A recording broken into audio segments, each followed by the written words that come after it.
Hello everyone. In today's video, we'll be modifying the C60 for Maxi to turn it into a keyboard for use with the Commodore 64 core on the MiSTer FPGA. Specifically, we'll be using it with a SuperStation One. This will allow us to combine the accuracy of the MiSTer FPGA's hardware emulation with the physicality of a real Commodore 64. All the keys are in their correct positions, and all the symbols and special characters you'd find on a real Commodore 64 are printed on them. Let's get one thing straight. This mod isn't my own creation. There's a thread in the C64 community explaining how to turn it into a USB keyboard, but the process requires a soldering iron. However, I found another tutorial on Dave Luna's blog, whose link I'll provide in the description. This mod doesn't require any soldering and is therefore completely reversible. This tutorial also shows how to connect the red power LED as well as the USB hub on the side, to which you can connect joysticks and which is in the exact same location of the joystick ports on the Commodore 64. Here's what you'll need. 3 USB cables ending in a 5-pin male dupont connector. A 2mm pitch pin strip. Female to female jumper wires with 2mm pitch on one end and 2.54 on the other. A USB hub. A USB extension cable. In my case, I used a USB 3.0 hub and extension cable. This is because I plan to connect it both to the CRT, which is therefore quite close, and to the living room TV comfortably seated on my couch, which is therefore further away. USB 3.0 cables have thicker copper wires inside them, which ensure much more stable signal strength over long distances. After unscrewing these 3 screws with a common Phillips screwdriver, there are just 3.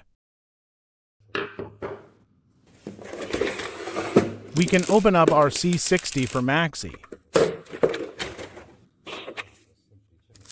It opens simply like this, like a treasure chest. Okay, I moved to the garage to be able to work better. So, we open the C60 for Maxi. We can immediately see that these 2 cables come from the keyboard, this one with 4 wires and this one with only 2. The 4-wire one is the one that connects the keyboard and ends up in this port. Then we have the LED. This is the little red light that turns on above, which ends up here in the 3rd port. In the 2nd port, instead, we have the Commodore 64 for Maxi's USB hub, which has its 3 USB ports. So, let's disconnect them one by one.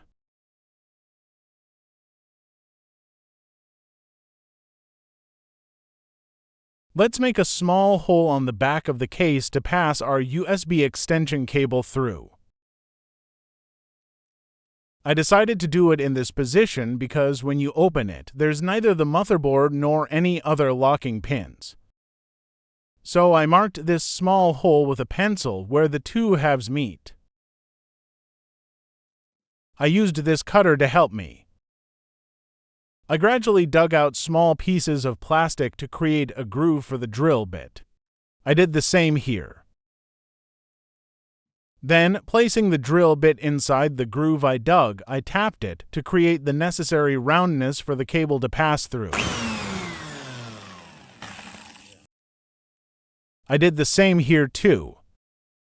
Finally, I'll use a file to remove these small burrs that could damage the cable. Now, let's take our 2mm pin strip and simply break off small pieces that we'll need to insert into the sockets we've disconnected. So, let's break off to pieces with 4 pins. One for this one and the other for this one. Then we'll break a piece with 2 pins for the LED. I've already broken off the first two pieces you see here, and now I'm going to break off the 2 pins piece.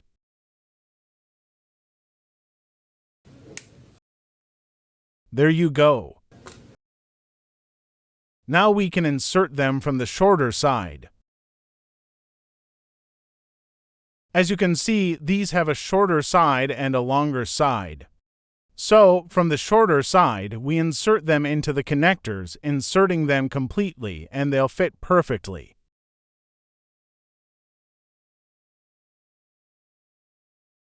And let's do the same with this one.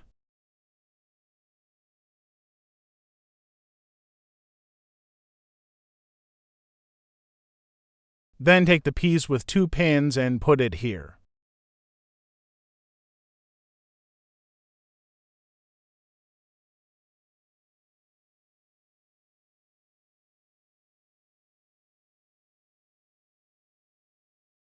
Now we'll need our female-to-female jumper cables, which I remind you have a 2mm pitch on one end and 2.54 on the other end.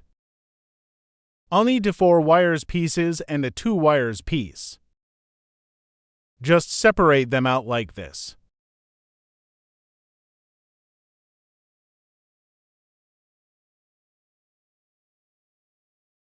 And here's one. And then I've already prepared the other 2. One is here and here's the other one. Perfect. Now we connect their 2mm side to our pins.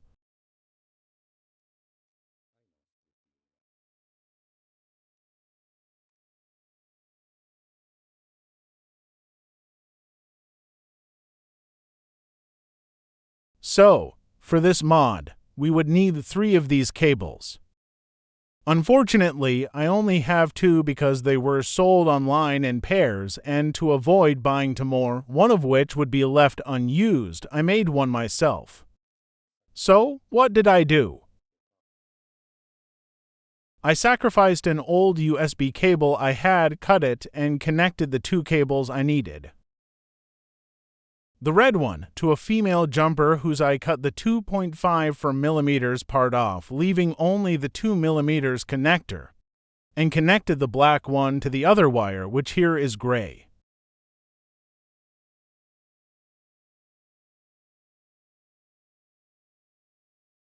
And here we have our cable, a good wrap of electrical tape, and it's ready.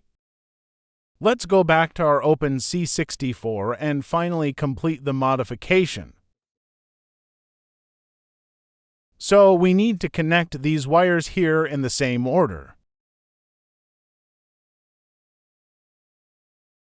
So if here the red goes on the brownish will go on the red on the other side, and so on. So I recommend connecting these jumpers to the pins one by one because they're easy to get tangled up and then the mod won't work. Let's plug them in. And the first one is done. Now let's take the second one and do the same thing. Here's the second cable connected too. Now, I forgot to say one thing. One of the pins will remain unused because you'll have noticed that on this side there are 4 wires and on this side there are 5. So the last pin is not used, you can just ignore it. The modification will just work without it. Now let's take my homemade cable and connect this one too. So red to red and the other one will go to black.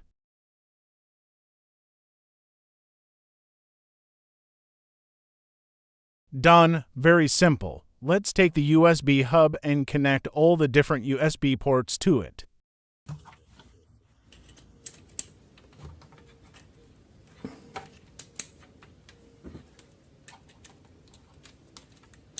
Then we connect the USB extension cable.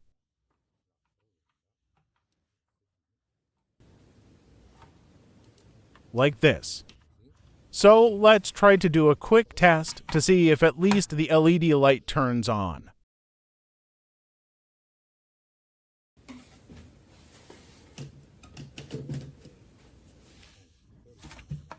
Let's lift the C64 and we can see that unfortunately the LED still doesn't light up. Let's try to figure out why.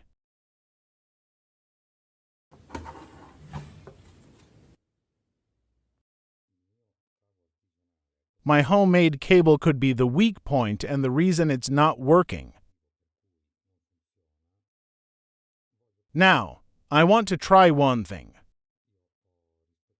I followed the red to red order, but that doesn't mean this cable is okay because it's a very old cable, so I just want to try reversing the order.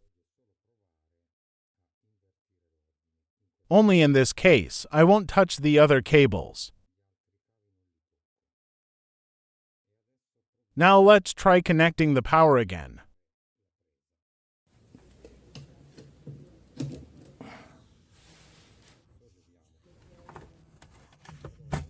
Let's lift up the C64 and behold, the LED is lit. So I guess my theory was right. It must be that old USB cable not having the standard color order. If you manage to get all 3 USB DuPont cables, I'll show you how to connect it to the LED. We'll be using only the red wire and the second to last black wire because, as I already told you, the last black must not be used, it's just a shielding wire. So we'll connect our jumper cable on one end to the red and on the other to the 4th pin, which is the first of the 2 black cables.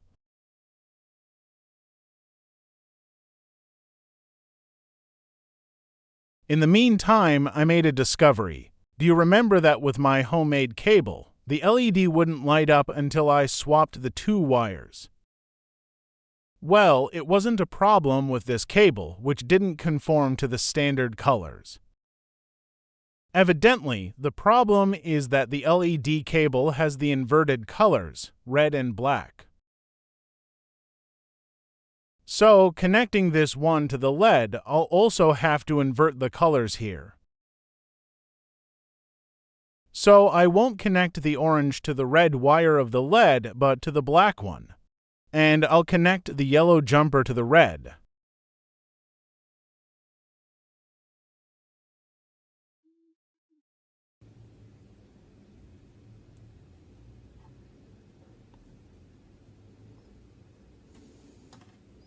And in fact, if I test it, we'll see that it lights up.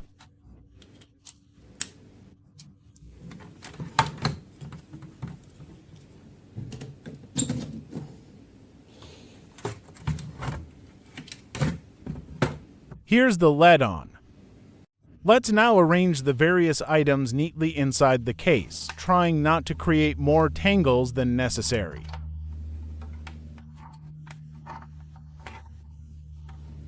For example, you could do it like this.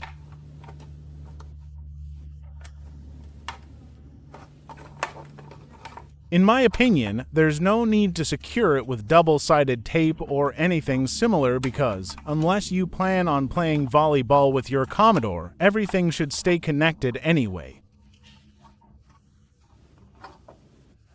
There's plenty of room. Just be careful not to go over those plastic pins so you don't crush anything.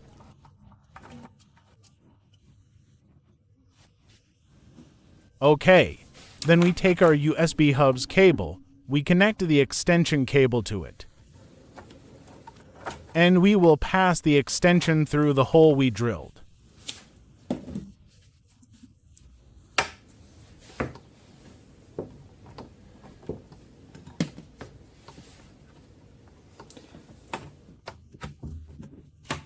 And we will place it like this. In this way.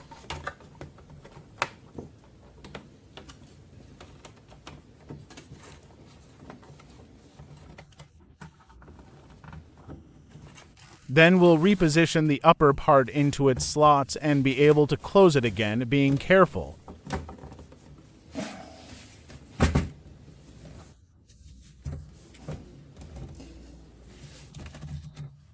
Here, the cables are all in place. We can close the chest.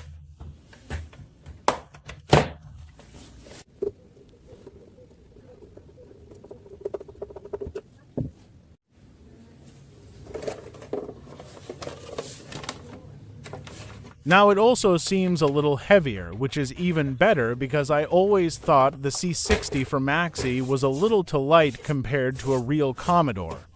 Now it feels a little more substantial. Great, we can go back and try testing the keyboard and the USB ports as well.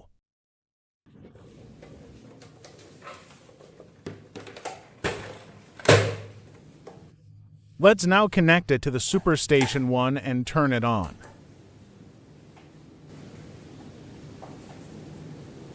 Now let's connect the joystick, and we can see that without configuring anything, pressing the button, we already opened the menu. Now let's select the Commodore 64 core and see how the keyboard behaves.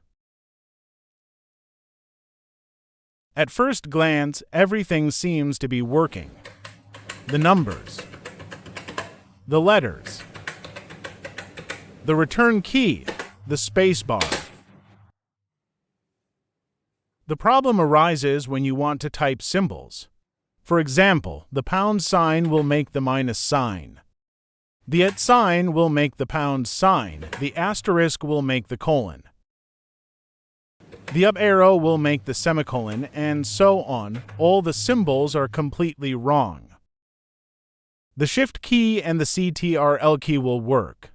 For example, if we want to make Petsky symbols on the lower right with the Shift key, we'll make a circle, an empty circle, and so on. They work. The Commodore key, however, won't work. For example, if we want to make the symbols on the lower left, you see it makes normal letters, so it doesn't work. The Ctrl key works because I can change the colors. But if I press the Commodore key to make the second set of colors, it makes numbers instead. Don't worry, I've included a mapping file in the description already prepared and configured to make pretty much everything work. Later we'll see why I said pretty much. After downloading the keyboard map file, you simply need to copy it to the SD card of your MiSTer or your SuperStation One inside the config folder.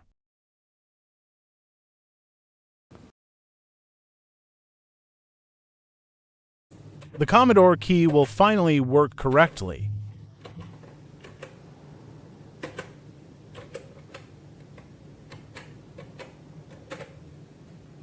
I'll finally be able to use the second set of colors too. Symbols will work, for example, pound, @ asterisk, up arrow, square bracket, etc. There remains, however, a small issue, completely negligible, I'd say. The symbols above the 6 and 7, the ampersand and the apostrophe, are reversed.